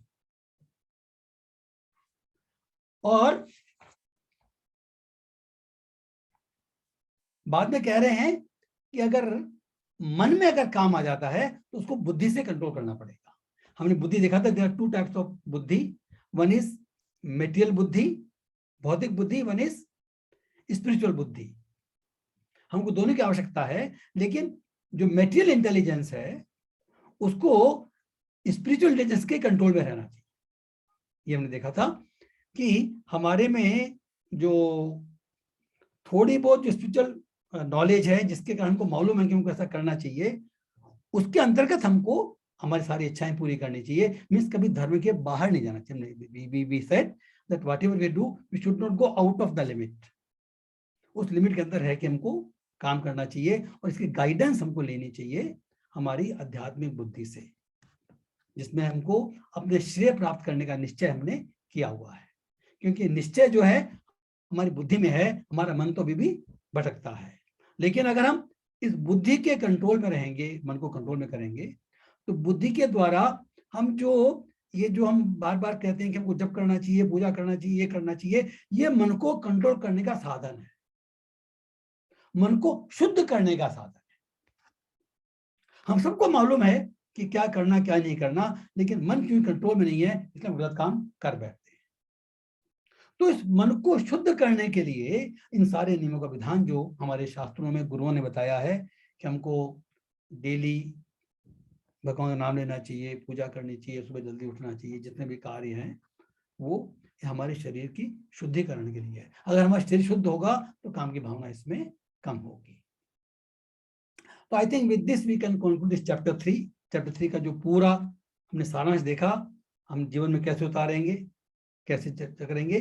तो अगर हम बेसिक सारांश रिपीट करना चाहें, तो अगर भगवान का नाम ले रहे हैं, कोशिश कर रहे हैं, लक्ष्य बना रखा है और नियमित रूप से कर रहे हैं, अपने परिवार वालों को भी इंस्पायर कर रहे हैं, प्रेरणा दे रहे हैं, खुद भी कर रहे हैं, तो हम अपने लक्ष्य की ओर आगे बढ़ रहे हैं, और ये हमारा कर्मयोग है। Hare Krishna. With this we conclude. अगर किसी भक्त का कोई प्रश्न है, कोई संदेह है या कोई सजेशन है, तो हम बात कर सकते हैं। This session is open for everybody now. Hare Krishna. Life में प्रॉब्लम्स को कैसे सुलझाएं? हाँ, तो आप क्या गाइड कर सुलझाएं? लाइफ में प्रॉब्लम्स को कैसे सुलझाएं? तो अगर कोई भी प्रश्न हो, डाउट हो, सजेशन हो, तो हम बात कर सकते हैं, कमेंट करके बात। लाइफ में प्रॉब्लम्स को कैसे सॉल्व किया जाए? कुछ कैसे प्रॉब्लम कुछ यस पूछो, जल्दी पूछो। ऐसे नहीं बोलो प्रभु जी, आप तुम पूछो। प्रभु जी वो पूछ रही है लाइफ में जो प्रॉब्लम्स आती है उसको कैसे मैं सॉल्व करूं? प्रभु जी अभी क्या है, वो जॉब ज्वाइन किया फर्स्ट टाइम, और 10 डेज तो ऑफिस में उसको काम करने के लिए बोला, वो ठीक से काम किया। अभी उसके हाथ से प्रोजेक्ट हो गया क्योंकि वो गलत काम करती थी बीच बीच में, तो उसको प्रोजेक्ट से बाहर निकाल के अभी दूसरी जगह बिठा दिया है। तो अभी वो बहुत सैड है। सबके साथ, ज्यादातर लोगों के साथ में ऐसे हुआ है। तो अभी वो कह रही है मेरे जॉब का क्या होगा, तो प्रॉब्लम को कैसे दूर करूं? प्रभु जी को एक्सप्लेन करो। पहली बात तो ये है कि ज्यादा देखिए, तुमको जॉब रखने के लिए जो तुम कर सकते हो वो करना तुम्हारा कर्तव्य है। अगर तुम आलस का नहीं कर, तुम्हारी प्रॉब्लम है। You have to improve this. ये जो हमारे में कमियां है वो हमको इम्प्रूव करनी है। कोई बाहर से आके नहीं करेगा कोई भी। और ये कब कर सकते हैं? जब हमारे मन में लक्ष्य हो कि मुझे काम ठीक से करना है, आलस नहीं करना है, विगत ज्वर है, बात ये हो गई। आलस नहीं करना है, मुझे अच्छा नहीं लगता, मैं नहीं करूंगी, नो। अगर तुमको काम दिया है, चाहे तुमको अच्छा लगे चाहे अच्छा नहीं लगे, तुमको आलस रहित होकर करना है। ये तुम्हारा फील्ड है। तुमको जो अपने को ध्यान देना है वो ये देना है कि तुमको इसमें विचलित नहीं होना है, तुमको पूरा कार्य करना है। अब वो क्या होता है बाद में, ये चिंता छोड़ दो। मुझे प्रोजेक्ट में रखते हैं, निकाल देंगे, ज्यादा होती है। हाँ, वो कंपनी के हाथ की बात है। हाँ, वो कंपनी के हाथ की बात है। तुम्हारे हाथ की बात यह है कि तुम कार्य अपने पूरी कोशिश से पूरी लगन से, पूरे एफर्ट से करो। अगर उसमें तुम नहीं करते हो तो तुम्हारे को इम्प्रूव करने की आवश्यकता है। अगर तुम ऐसा कर रहे हो, फिर अगर कुछ होता है तो तुम्हारी बस की बात नहीं, फिर भगवान को छोड़ दो। तो मुझे बुरा काम टेंशन भगवान पे नहीं बहुत, छोड़ो, बुरा काम टेंशन भगवान बहुत, पे नहीं छोड़ो। देखिए, भगवान पे छोड़ दूं? पूरा काम नहीं, पूरा काम अपना प्रयत्न तो करो। हम जनरली ऐसे करते हैं कि भगवान करेगा जो करेगा। नो, भगवान हमारा प्रभु कार्य जी, नहीं करेगा। वो कह रही है मुझे टेंशन बहुत होता है टेंशन ऑफिस करना में। तुम्हारा काम नहीं है, टेंशन करना तुम्हारा काम नहीं है। देखो इधर बात करो, आई कांटेक्ट जरूर हाँ, बात करो। टेंशन करना, टेंशन काम भगवान पे छोड़ दो। तुम काम भगवान पे छोड़ रहे हो, टेंशन खुद कर रहे हो। नो, तुम टेंशन भगवान के ऊपर छोड़ो, वो काम खुद करो, उल्टा अब कर से रहे हो। मैं टेंशन भगवान जी पे छोड़ दी। हाँ, लेकिन काम खुद करोगे, काम भगवान पे नहीं छोड़ोगे। काम भगवान पे नहीं छोड़ना है, टेंशन भगवान पे छोड़नी है। हम जनरली क्या करते हैं, हमारी टेंडेंसी क्या होती है, हम काम छोड़ देते हैं, टेंशन पाल लेते हैं। उल्टा करो, तुम टेंशन छोड़ दो, काम करो, सब ठीक हो जाएगा। हरे कृष्ण। Thank you. भगवान की, फिर भगवान की शरण Thanks, को। प्रभु जी। हरे कृष्ण जो है डेली एक माला जप करो, तुमको हेल्प मिलेगी उससे। हाँ, माला जप करो। ठीक है, ओके। थैंक्स, हाँ, थैंक्स प्रभु जी। टेंशन नहीं लेना है, टेंशन भगवान पे छोड़ना है। Very good lecture Prabhu ji, thank you Hare so Krishna, much. Thank you, thanks। आपने कोई क्वेश्चन पूछ लिया? नहीं, ठीक। हरे कृष्णा, हरे कृष्णा, हरे कृष्णा, कृष्णा हरे कृष्णा, कृष्णा प्रभु जी। हरे कृष्णा प्रभु जी। यस पांडे जी, यस प्रभु जी, हरि बोल प्रभु जी, हरि बोल। एक सवाल ये था कि जैसे ये पेपर लीक होता है ना, जिसमें जो सिंसियरली लोग बात पढ़ते लिखते हैं वो तो हाँ, पीछे रह जाते हैं। अभी जो हाँ, यूपी में हुआ, राजस्थान में हाँ। हुआ, हम्म। और ये बहुत ही लार्ज स्केल पे लोग इफेक्ट होते हैं, तो ये इसका कुछ समझ में नहीं आता कि जो सही काम कर रहा है वो पनिश हो रहा है, जो गलत काम कर रहा है वो फायदा उठा रहा है। मेरे को भी देखिए ऐसा है, हमका देखिए, ये कलयुग का लक्षण है। ऐसे कई तरह के कार्य होते हैं, है ना। देखिए, जो चीज लार्ज स्केल पे हो रही है ना, उसके बारे में हमको वरी करने की आवश्यकता नहीं है। कहने का मतलब क्या है कि हमारे बस की बात है। अब ऐसा क्यों हो रहा है, ये छोड़ दो। ये प्रश्न जो है, ये छोड़ दो इन द सेंस कि we are not responsible for this. सिर्फ हमको जो सोचना है, जो करना है, जिसकी की जिम्मेदारी हमारे में है, जिसकी जिम्मेदार हम है। हमको सरकार जो, जैसे मैं जैसे कोरोना आया है, सीरियस कोरोना है, कोई बोलता है चाइना के कारण आया है, कोई बोलता अपने आप आया है। भाई कुछ भी हो, इतना बड़ा कार्य अगर हो रहा है, वो भगवान के परमेश्वर के बगैर नहीं हो सकता। चाहे चाइना ने किया हो, चाहे अपने आप आया हो, ये भगवान की परमिशन तो है इसमें, और उससे कुछ कारण है। We may not know, we don't know. और कोरोना कारण में बहुत सारा नुकसान हुआ है, बहुत लोगों को नुकसान हुआ है। जो इतने बड़े स्केल पे कार्य होता है, उसके बारे में टेंशन लेने से कोई फायदा नहीं। ये कलयुग का प्रभाव है, समय का प्रभाव है। कई काम, जैसे मान लो हम चाहते हैं कि समाज के भले के लिए ऐसा होना चाहिए, नहीं होता। अभी ये किसान लोग अपना आंदोलन के बैठ गए बिना बात ही। अरे भाई, हम कुछ नहीं कर सकते इनमें। इतने बड़े स्केल पे अगर हम कोई लीडर हैं, अगर हमारे में कोई शक्ति है, हम कोई लीडर हैं, हमारा कर्तव्य है, उनको तो करना पड़ेगा भाई। लेकिन अगर हम लीडर कैटेगरी में नहीं है और जो काम इतने बड़े लेवल पे हो रहा है, हमको इसके बारे में ज्यादा परेशान नहीं होना। कहने का मतलब ये है, हमारा एक काम ये कि इस बारे में परेशान नहीं होना है। ऐसा क्यों हो रहा है, क्या हो रहा है, we are not to think. लेकिन अगर हम अफेक्ट हो रहे हैं, तो हम जो कर सकते हैं वो हमको पूरा बराबर करना है। बाकी अगर हम पे जाएंगे ना, तो there is no end to it. मतलब लक्ष्य जो है, हमारे खुद का कर्तव्य होना चाहिए, बाकी लोग कर्तव्य होना चाहिए to the extent we can influence that. भाई जैसे हमारा परिवार के अंदर कोई है, हमारे निकट संबंधी कोई है, कोई फ्रेंड है जो हमारी सलाह चाहता है, तो अगर वो है तो वो आप कर सकते हो, लेकिन टेंशन लेने की जरूरत नहीं है। ये तो भाई कलयुग का लक्षण है, बहुत सारे काम गलत हो रहे हैं। ये क्यों हो रहे हैं, क्या हो रहे हैं, सब भगवान की योजना है, भगवान का किया हुआ नहीं है। ये हम पहले देखा था कि is no soul controller, is the supreme controller. कोई गलत कार्य भी करेगा, भगवान की योजना में शामिल कर लेंगे उसको, वो चिंता करने की जरूरत नहीं है हमको। लेकिन हमको जो जो फोकस रखना है वो केवल अपने ऊपर ही रखना है, क्योंकि अगर हम ऐसा बाकी के ऊपर भी लक्ष्य रखेंगे ना, तो जैसे हम परेशान हो ही जाएंगे, और होते भी हैं। लेकिन हमको थोड़ा सा कंट्रोल करना चाहिए मेरे हिसाब से। भाई that's what I can say, कि भाई जिस पर हमारा डायरेक्ट कंट्रोल नहीं है उसके विषय में ज्यादा सोचने का कोई आवश्यकता नहीं है। नहीं, वो तो सही है। मेरा तो सिर्फ कहने का मतलब है, जो वास्तव में मेहनत करके एग्जाम पास करना चाहता है, ऐसे कई लोग होंगे जो वास्तव में सिंसियरली मेहनत कर रहे हैं, अपियर हुए, पेपर भी अच्छे हो गए, पता पड़ा पेपर साहब कैंसिल हो गया, रद्द हो गया, तो हाँ। उन लोगों के दिल पे जो गुजरती है ना, वो लगता है कि दुनिया में फिर है क्या, सब बेकार है, दुनिया है, झूठी दुनिया है शायद, नहीं, ये है। ऐसा और नहीं, तो बाकी मैं तो कोई ऐसा अफेक्टेड नहीं हूँ, ना मेरे घर वाला कोई अफेक्टेड है, लेकिन एक मन में सवाल आता है। नहीं, मन में सवाल आता है, ये सवाल आना बिल्कुल सही है। लेकिन भगवत गीता की अगर आप दृष्टि से देखेंगे तो ये बात समझनी चाहिए कि हमारे साथ जो घटित हो रहा है वो कितना अन्यायपूर्ण क्यों ना हो, कोई ना कोई व्यक्ति, कोई ना कोई परिस्थिति इस कारण क्यों ना हो, लेकिन उसका जो मूल ओरिजिनल जो कारण है हम स्वयं हैं। ये हमारे मन में दृढ़ कॉन्विक्शन होना चाहिए कि अपेरेंटली जो हमको लगता है कि मेरे साथ गलत हो रहा है, अन्याय हो रहा है, हमारे साथ अन्याय तभी हो सकता है जब हमारे साथ वो होना होता है। समझ रहे हैं? जैसे कोई किसी का वध तभी कर सकता है जबकि उसका उसमें वध होना हो, कहने का मतलब ये है।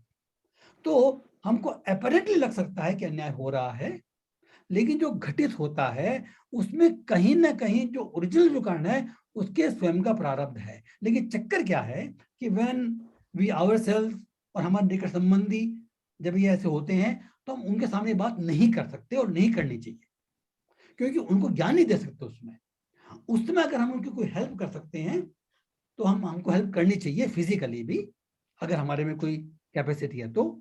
उसमें ज्ञान की बात नहीं कर सकते, लेकिन हमको अपने प्रति इस शिक्षा के प्रति निष्ठा होनी चाहिए कि अगर मेरे साथ कोई गलत हो रहा है या सही हो रहा है जिसका प्रत्यक्ष कारण मैं नहीं हूं, तो भी वो मेरे साथ होना है, इसलिए हो रहा है।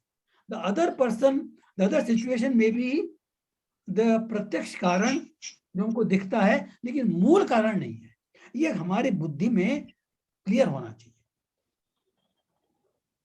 तो जिनके साथ अन्याय हुआ है वो उस अन्याय के खुद के कारण नहीं है इस समय, लेकिन उनको जो फल मिला है उसका कहीं ना कहीं वो स्वयं कॉज है, which we can not understand in this at this moment.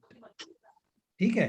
तो हमको ऑफ कोर्स जो हमारे निकट संबंधी हैं, फ्रेंड्स हैं, उनसे ऐसी बात नहीं कर सकते, ज्ञान की बात नहीं कर सकते। ये हमारे समझने के लिए है, लेकिन समझने के लिए हमको हमारी बुद्धि में क्लियर होना चाहिए कि ऐसा है। I hope it is clear. हाँ, ठीक है ना?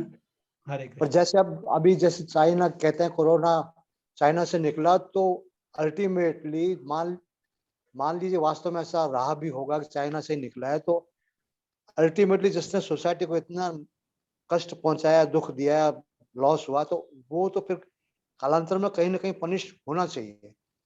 हाँ हाँ, वो होगा डेफिनेटली। देखिए, अगर आप इसका देखना चाहते हैं तो जो यूरोप ने जो किया था पहले, उसका फल उसको मिल रहा है ना, यूरोप को भी किसी न किसी रूप में मिल रहा है ना। तो जो सोसाइटी, ये जो कलेक्टिव एक्शंस होते हैं उनका फल भी मिलता है आगे जाकर के। नथिंग इज बियॉन्ड रिएक्शन, कर्म फल, चाहे वो देश के हों, चाहे वो सोसाइटी के हों, चाहे इंडिविजुअल के हों। जैसे चाइना इधर अरुणाचल में बढ़ रहा है, उधर सी में बढ़ रहा है, ये कर रहा है, बढ़ाया जा रहा है, तो इसका फल भी तो उसको मिलना चाहिए। डेफिनेटली मिलेगा, नो डाउट अबाउट इट। तो चाहे वो नेशनल लेवल पर अगर कोई गलत काम करता है तो क्या है कि कर्म का जो घड़ी जो है वो चलती बिल्कुल सही है, लेकिन इसकी स्पीड थोड़ी स्लो होती है, हमको समझ में नहीं आता। हमको क्या है कि जब कोई तुरंत काम हो जाता है ना, अभी मैंने अच्छा किया तो अच्छा हो गया तो हम मान लेते हैं, लेकिन कर्म का जो क्लॉक जो है वो चलता बिल्कुल दृढ़ता से है, सही चलता है, लेकिन इसकी स्पीड स्लो होती है थोड़ी सी। तो कब क्या होता है मालूम नहीं पड़ता हमको। बोल देना ये बात। प्रभु जी, मैं क्वेश्चन तो जो काम गलत हो रहा है, जो चाइना गलत कर रहा है या कोई पहले यूरोप ने गलत किया था, उन सब का फल मिलता है, कोई दो राय नहीं। ये बात ठीक है ना। अभी पूछो हरे कृष्णा। प्रभु जी, वो वन मोर क्वेश्चन पूछना चाहती है, हाँ पूछो। बोलिए। एक क्वेश्चन और है मेरा प्रभु जी बोलिए। बोला करो ऐसे, जल्दी बोलो। बोलो। कि मैंने पहले फ्रेंड्स बनाने की कोशिश की, मेरे फ्रेंड्स नहीं बने। फिर मैंने हाँ। भगवान जी को अपना फ्रेंड बनाया, मैं भगवान जी को बोल रही हूँ मेरी लाइफ में फ्रेंड्स भेजो, फिर भगवान जी मेरे सुनते नहीं है। अब मैं क्या करूँ? प्रभु जी, कोई भी फ्रेंड्स नहीं है, इसका कभी कोई फ्रेंड नहीं आई बनता है। डोंट नो व्हाई, बचपन से ही मैं कितना ट्राई करती हूँ, जिसको फ्रेंड बनाती हूँ वो बैकस्टैब कर जाता है, कभी कुछ। I mean I always see betrayal. मैं सोचती हूँ कोई बात नहीं, इट्स ओके। अब मैं क्या कर सकती हूँ? इसका कोई फ्रेंड नहीं है प्रभु जी। आई देखिए, डोंट मैं नो बताऊं, व्हाई। आपने अपना इसका जवाब स्वयं दे दिया। आपने बोला कि भगवान को फ्रेंड बनाया है।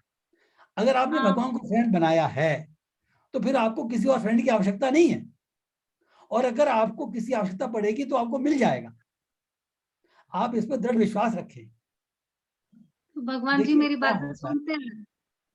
भगवान जी आपकी बातें सुन रहे हैं। ऐसी कोई प्रेयर नहीं है जो भगवान नहीं सुनते। हमको क्यों लगता है कि नहीं सुन रहे? हमको इसलिए क्योंकि लगता है नहीं भगवान सुन रहे जी हैं। बोलते ही नहीं है ना। नहीं, वो इसलिए हमको लगता है कि जो हम चाहते हैं वो नहीं होता। हम सोचते हैं कि जो मैं चाह रहा हूं वो होगा, तो वहां में प्रेयर सुन रहे हैं। ऐसा नहीं है। भगवान प्रेयर सुनते हैं, इसका मतलब यह है कि वो हाँ। करते हैं जो आपके लिए अच्छा है। जो आप सोचते हो कि मेरे लिए अच्छा है, जरूरी नहीं कि वो आपके लिए अच्छा हो। समझ रहे हैं? तो ये जरूरी नहीं है। जो हम समझ रहे हैं कि मेरा ऐसा हो तो मेरा अच्छा होगा, वो जरूरी नहीं कि आपके लिए अच्छा हो। ये भगवान को ज्यादा मालूम है। तो आप इसकी चिंता करना छोड़ो, क्योंकि अगर आपकी तरफ से कोई गलती नहीं होनी चाहिए। बाकी कौन फ्रेंड बनेगा कब, चिंता करने की आवश्यकता नहीं है। मैंने ऐसे भगवान बहुत जी। सारे एग्जाम्पल देखे हैं। मैंने ऐसे बहुत सारे एग्जाम्पल देखे, और आप भगवान को फ्रेंड बनाना चाहते हैं तो बहुत बहुत अच्छी बात है। फिर आपको किसी हाँ, फ्रेंड की मैं आवश्यकता नहीं। भगवान जी को ही अपना फ्रेंड मानती हूँ। हाँ, भगवान बस से ही फिर सब आप, शेयर करती हूँ। बस फिर ठीक है। ये करते रहो, चिंता नहीं करो फिर। Thank okay, you. Thank you. Hare Krishna. Hare Krishna. माला करो, चलो एक माला। कर ली। Okay, okay. हरे कृष्णा। हरे कृष्णा प्रभु जी, हरे हरे कृष्णा, हरे कृष्णा, कृष्णा, हरे कृष्णा, कृष्ण हरे कृष्ण, हरे कृष्ण, हरे, कृष्ण कृष्ण, हरे राम, राम राम। राम राम, हरे हरे।